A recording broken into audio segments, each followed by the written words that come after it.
Good evening friends, मैं माधुरी MD law classes में आपका हार्दिक स्वागत और अभिनंदन करती हूँ। आज हम बात करेंगे इंडिया की कॉन्स्टिट्यूशन की, भारत के संविधान की।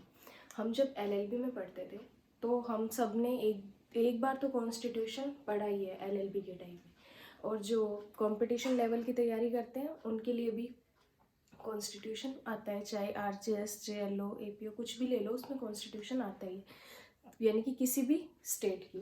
तो आज हम बात करेंगे भारत के संविधान की। हमारा संविधान थोड़ा सा लेंदी है, बट उसमें हर चीज़ है। मतलब कि अपने जो सारे एक्ट, अपने जो सारे राइट्स निकल के आते हैं वो हमारे कॉन्स्टिट्यूशन से ही निकल के आते हैं। हमारे कॉन्स्टिट्यूशन में टोटल पार्ट्स कितने हैं? 22 पार्ट्स हैं, और टोटल आर्टिकल कितने हैं? 395 है। ठीक है। अब कॉन्स्टिट्यूशन में अपन आर्टिकल ही बोलते हैं और आईपीसी, सीआरपीसी इन सब में अपन सेक्शन बोलते हैं। ठीक है। अब इन दोनों में क्या डिफरेंस है उसकी कभी मैं नेक्स्ट वीडियो बनाऊंगी, आप सभी को बताऊंगी। बट आज हम बात करेंगे भारत के संविधान की विशेषताएं क्या क्या है। विशेषताएं, कैरेक्टरिस्टिक्स क्या क्या है? बहुत सारी कैरेक्टरिस्टिक्स हैं, बट कुछ इम्पोर्टेंट अपन पढ़ेंगे आज। हमारे कॉन्स्टिट्यूशन को बनने में बहुत ज़्यादा टाइम लगा था। कितना लगा था? 2 वर्ष 11 माह और 18 दिन का टाइम लगा था इसको बनने में।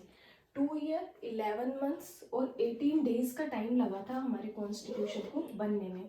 तो ऑब्वियस सी बात है कि सब कुछ है इसमें, है ना। तो आज हम बात करते हैं कि विशेषताएं क्या क्या है, कैरेक्टरिस्टिक्स क्या क्या है। इसको अपन एक फॉर्मूले से पढ़ेंगे, ठीक है, ताकि अपन एग्जाम में अपन को लिखने में, ठीक है, रिकॉल करने में इजी है।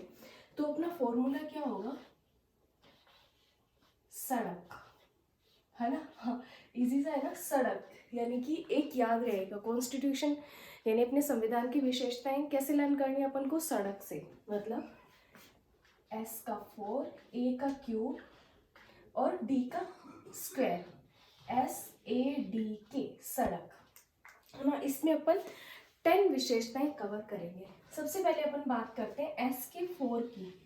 SK4 की, ठीक है। सबसे पहले क्या याद करेंगे सब, क्योंकि अपन को पता है कि अपना कॉन्स्टिट्यूशन बहुत लेंदी है, ठीक है। तो अपन इसको लेंगे S से सर्वोपरि है। अपना कॉन्स्टिट्यूशन क्या है? सर्वोपरि है, ठीक है। फिर क्या करेंगे? फिर दूसरा पता है अपनों को कि जो अपनी एग्जीक्यूटिव है, जुडिशरी है, लेजिस्लेचर है, इन सब का अपना अपना काम है।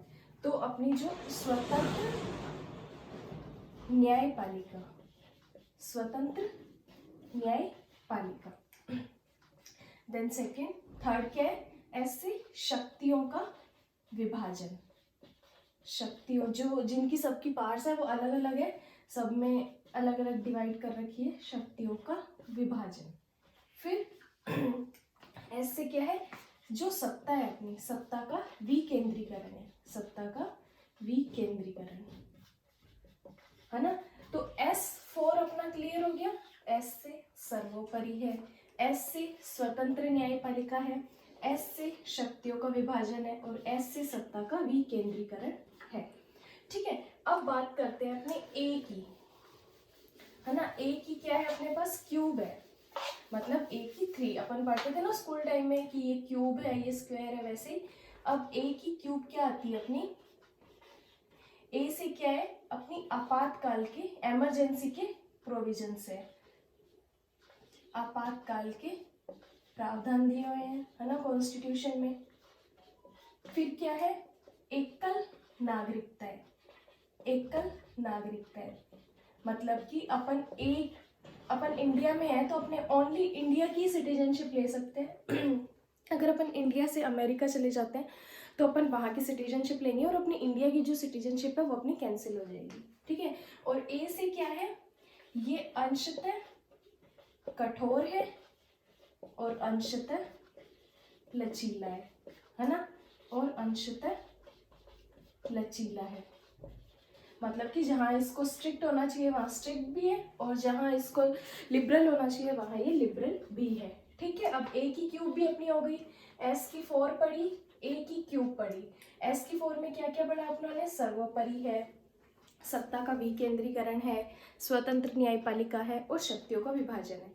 ए में क्या पढ़ा आप लोगों ने, एकल नागरिकता है, ठीक है। फिर आपातकाल के प्रावधान है और ए से अंशतः कठोर और अंशतः लचीला है, ठीक है। अब अपन बात करते हैं डी की स्क्वायर, डी है ना, डी बनवाते हैं ना अपने, वही वाली डी, ठीक है। डी में क्या पढ़ेंगे अपने, ये धर्मनिरपेक्ष है, धर्मनिरपेक्ष, ये क्या है, धर्मनिरपेक्ष है, मतलब कि अपने कॉन्स्टिट्यूशन में सारे के सारे धर्म डिवाइड किए हुए हैं, ठीक है। और सेकंड क्या है, दोहरी सदनात्मक व्यवस्था है, दोहरी सदनात्मक व्यवस्था है। और लास्ट के क्या बचता है अपना, केंद्रमुख संविधान है, केंद्रमुख संविधान, ठीक है। हो गई ना अपनी 10, इसकी 4 हो गई, इसकी 3 हो गई, इसकी 2, 4, 3, 7, 8, 9 और एक 10, मतलब 10 कैरेक्टरिस्टिक्स अपनों ने एक फॉर्मूले से याद कर ली, जो कि बहुत इजी है और अपन एग्जाम में इसको आराम से लिख सकते हैं। मैं एक बार और आपको रिवाइज करवाने के लिए बोल देती हूँ कि एस से क्या क्या पढ़ा आप लोगों ने, सर्वोपरि है ना।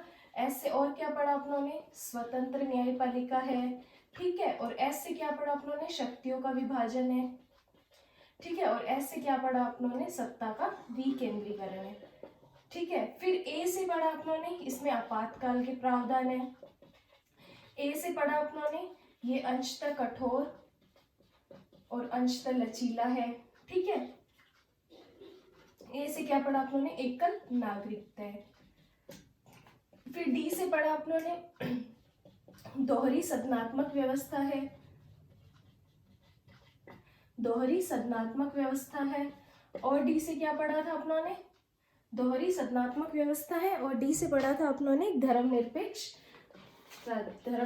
अपना देश है, ठीक है। फिर अपनों ने के में पढ़ा आप लोगों ने, केंद्रमुख संविधान है, केंद्रमुख संविधान है, मतलब कि ये टोटल अपनी 10 कैरेक्टरिस्टिक्स है, जिसको अपन एलएलबी के एग्जाम में, क्योंकि एलएलबी के एग्जाम में क्वेश्चन ऑलमोस्ट आता रहता है, और अपने देखा जाए तो अपने जो कॉम्पिटिटिव लेवल की तैयारी करते हैं तो उसमें भी मेंस में कभी कभी इसके बारे में पूछ लेते हैं। तो ये है अपनी भारत के संविधान की विशेषताएं।